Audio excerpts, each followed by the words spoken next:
신앙생활 할 때 우리 가운데 힘을 얻게 되는 것 여러 가지가 있습니다. 그 중에 하나가 하나님을 체험하는 겁니다. 우리 자신이 살아계신 하나님을 체험하면 그것이 우리 영혼에, 우리의 삶에 큰 감동과 감격을 줍니다. 살아계신 하나님을 실제로 경험한다는 것은 우리 영혼이 참 흥분되는 일이고 놀라운 힘을 갖게 됩니다. 여러분, 계속해서 우리의 삶에서 하나님이 살아계시다라고 하는 것을 우리가 체험하고 살면 우리의 삶이 변화되어지게 되는데 이기는 삶을 살아가게 됩니다. 그러니까 하나님 체험하는 것이 우리의 삶에 큰 힘을 준다는 것입니다.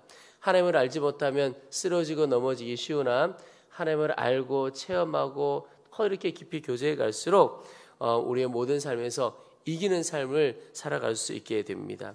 그리고 또 하나 우리 자신의 삶을 통해서 하나님이 드러나는 것 또한 참 영광스러운 삶입니다. 하나님을 체험하는 것, 내가 주님을 체험하는 것이죠. 또 이와 비슷한 것이긴 하지만 조금 다른 면으로 우리를 통해서 하나님이 드러나게 된다. 그래서 다른 사람들이 우리를 보고 또 우리의 삶을 보고 하나님을 보게 된다면 그보다 더 영광스러운 삶은 아마 없을 것입니다. 저 사람을 보니까 하나님이 정말 살아계시구나. 저 사람의 인생은 정말 하나님을 드러내는 인생이구나. 참 영광스러운 삶입니다. 오늘 예배하는 우리 모두가 우리 스스로 하나님을 체험하고 또 우리를 통하여 다른 이들이 하나님을 볼 수 있는 그런 영광의 삶 살아갈 수 있게 되기를 축원합니다. 오늘 바울은 디도에게 종들이 상전에게 어떻게 해야 할지를 가르치라 그렇게 표현하고 있습니다. 그런데 그 가르침의 결과가 무엇이냐면 하나님을 드러내는 것이다 이렇게 표현하고 있습니다. 10절에 보면 이는 범사에 우리 구주 하나님의 교훈을 빛나게 하려 함이라.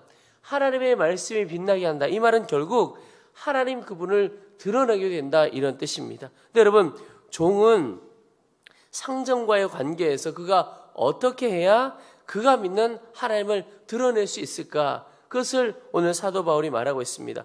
9절 10절 보십시오.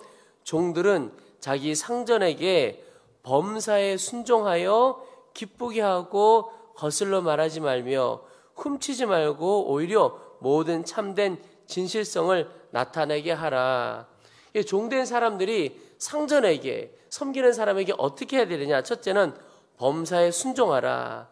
여러분, 상전에게 순종하는 것이 마땅하지요. 그런데 오늘 말씀에 보면 범사에 순종하라. 그러니까 모든 일에 순종하라고 말씀하고 있습니다.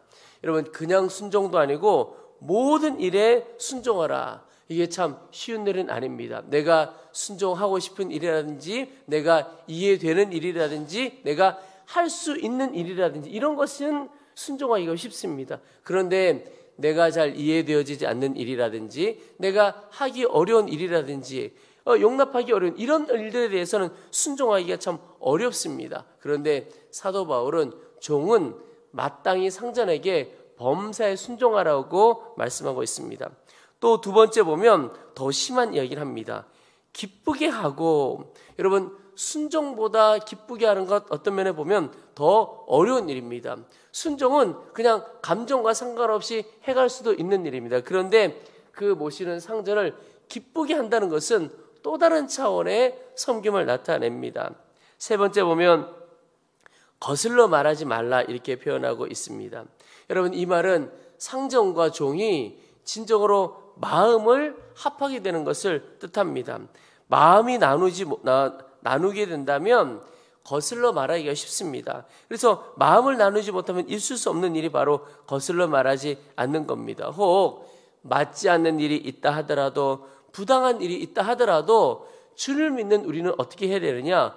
거슬러 말하는 것이 아니라 지혜롭게 말하는 것입니다. 온유와 겸손으로 말하는 것입니다. 요즘 시대를 살아가 보면 자기 의견을 표현하는 것 있을 수 있죠. 그런데 자기 의견을 너무나 감정을 실어서 과격하게 표현한 것이 아주 자연스러운 시대가 된 것을 보게 됩니다.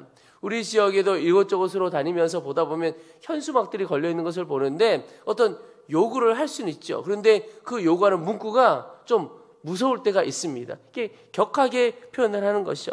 그런데 주님을 믿는 종들은 그렇게 하지 말라는 것입니다.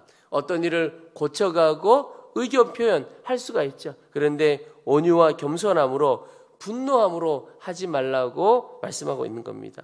또 훔치지 말며 오히려 모든 참된 신실성을 나타내라. 여러분, 훔친다는 것은 거짓된 것을 말합니다. 그런데 훔치지 말라, 이것은 종에게 청지기의 마음을 가지고 신실하게 맡은 자로서의 마음을 잃지 않고 신실함으로 행하라, 이런 뜻입니다. 여러분, 상전에게 신실함으로 한다, 이 말은 상전이 신뢰할 수 있도록 우리가 어떤 재정적인 일을 맡을 뿐만 아니라 어떤 일에서도 이 사람에게 이 일을 맡기면 신뢰가 된다, 믿을 수 있다, 그런 종이 되어져야 한다는 것입니다.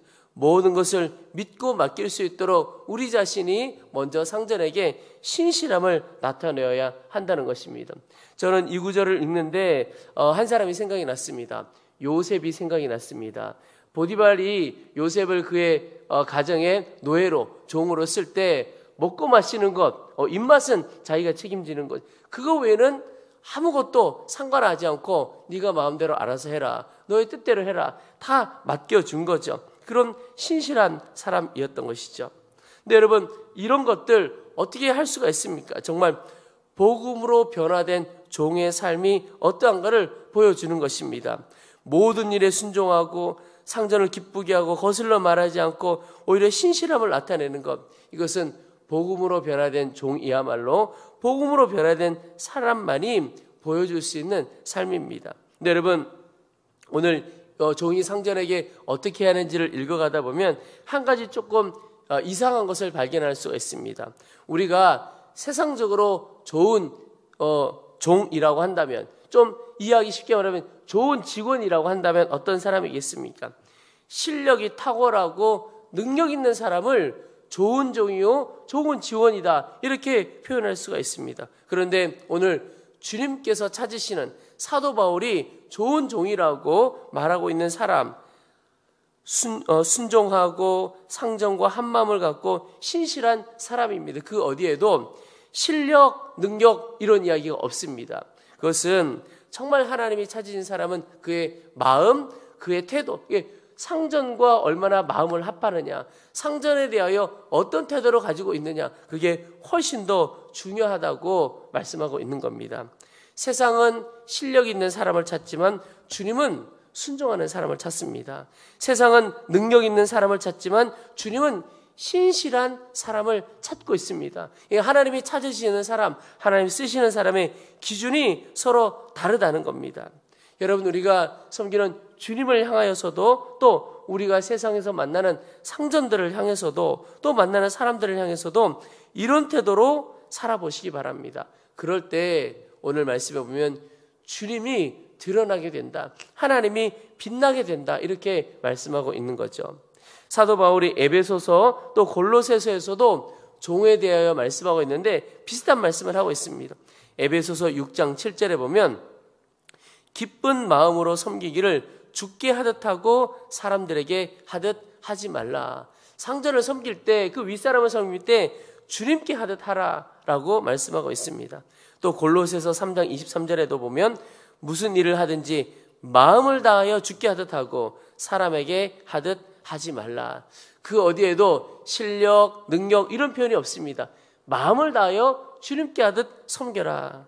여러분, 오늘도 사람들과의 관계, 특별히 내가 섬겨야 할 상전, 윗사람과의 관계에서 이런 섬김으로 주님을 드러낼 수 있게 되기를 축원합니다. 그게 우리의 삶의 영광이기도 합니다. 근데 그렇다면 어떻게 이렇게 할 수 있을까요? 모든 일에 순종하고 기쁘게 하고 신실함을 어떻게 나타낼 수 있을까? 11절에 모든 사람에게 구원을 주시는 하나님의 은혜가 나타나. 여러분, 이 구절의 핵심입니다. 사람이 어떻게 바뀔 수 있습니까? 구원의 은혜를 경험한 사람은 바뀌어집니다. 이 말은 지식적으로 구원의 은혜를 가지고 있는 사람이 아니고 내가 실제로 십자가 아래 서보고 십자가를 통과한 사람, 구원의 은혜를 가진 사람이 온전히 바뀌어지게 됩니다. 그러면 그 사람은 모든 일에 순종할 수 있게 되기도 하고 상전에게 기쁜 마음으로 대하게 하기도 하고 신실함으로 대할 수 있게 되는 겁니다. 여러분, 우리 교육의 목표가 무엇이죠? 교육의 목표는 사람을 변화시키는 것, 그게 교육의 목표입니다. 그런데 이 땅의 수많은 교육 정책들, 또 나라들만의 수없이 많은 교육 정책들이 많이 실패했습니다. 거의 다 실패했다고 말할 수 있습니다. 많은 교육 정책들을 세우고 진행해 갔지만 사람을 온전히 변화시키는 일에는 실패했습니다. 그러나 구원의 은혜, 복음은 진정으로 사람을 변화시키는 능력을 가지고 있습니다. 그래서 사실 교육이라고 하는 것이 지식만을 가르치는 교육이 아니라 하나님의 은혜, 구원의 은혜를 가르칠 수 있는 교육으로 바뀌어야 진짜 교육의 목적을 달성할 수가 있습니다. 그래서 교육에서 하나님의 은혜와 하나님의 이름을 뺀 교육은 사람을 온전히 변화시킬 수 없다는 것이 증명되고 있는 거죠.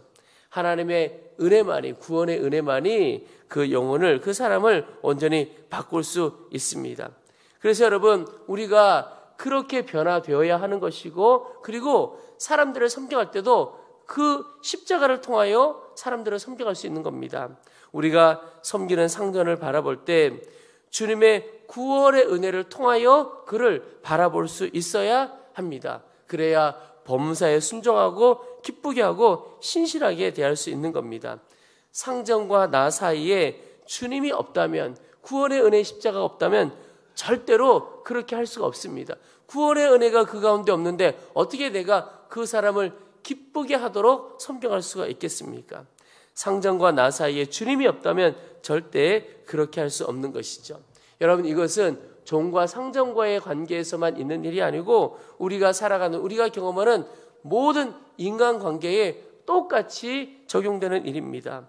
부모 자식 사이에도 주님이 있어야 하고, 상전과 종 사이에도 주님이 있어야 하고, 친구와 친구 사이에도 주님이 있어야 합니다. 그래야 그 관계가 복된 관계가 되어지고 주님이 드러나는 관계가 되는 것입니다. 그래서 여러분, 오늘 우리가 해야 할 것은 늘 먼저는 구원의 주님을 바라볼 수 있어야 합니다. 구원의 은혜가 내 가운데 충만해야 내 영혼이, 내 인생이 변화되어지게 됩니다. 그리고 모든 관계의 중심에 주님이 있어야 한다는 겁니다. 누군가를 바라볼 때 주님을 통하여 주님의 마음을 가지고 그 사람을 바라볼 때 온전한 섬김, 온전한 관계가 가능하다는 것입니다. 여러분, 오늘도 우리가 만나고 관계를 맺는 모든 사람들, 주님을 통하여 다른 사람을 바라보고 다른 사람과 관계 맺어갈 수 있게 되기를 축원합니다. 십자가만이 우리를 옛사람에서 새사람으로 바꾸어 줍니다. 십자가만이 그렇게 된다는 겁니다. 오늘 14절에 보시면 그가 우리를 대신하여 자신을 주심은 모든 불법에서 우리를 속량하시고 우리를 깨끗하게 하사 선한 일을 열심히 하는 자기 백성이 되게 하려 하심이라. 여러분, 여기 주님께서 십자가 지시고 십자가에 우리를 위하여 그를 내어주신 것이 자기 백성 되게 하려 합니다라고 말씀하셨습니다. 여러분, 우리가 이전에는 누구였습니까? 하나님과 원수된 사람이었습니다. 그런데 주님의 십자가로 인하여 우리가 이제 주님의 자녀요, 주님의 백성이 된 겁니다. 존재가 완전히 바뀌어진 거죠. 이것을 다르게 표현하면 옛사람에서 새사람으로 바꾸는 것, 그게 바로 십자가의 은혜라는 겁니다. 십자가만이 우리가 옛사람을 다 벗어버리고 새사람으로 살아가게 하고 새사람답게, 하나님의 백성답게 살아갈 수 있도록 하는 것입니다. 그래서 여러분, 우리가 새롭게 살아가기를 원한다면, 새 인생을 살아가기를 원한다면 동일하게 십자가를 바라보아야 하는 겁니다. 십자가 은혜 앞으로 나아가야 하는 겁니다.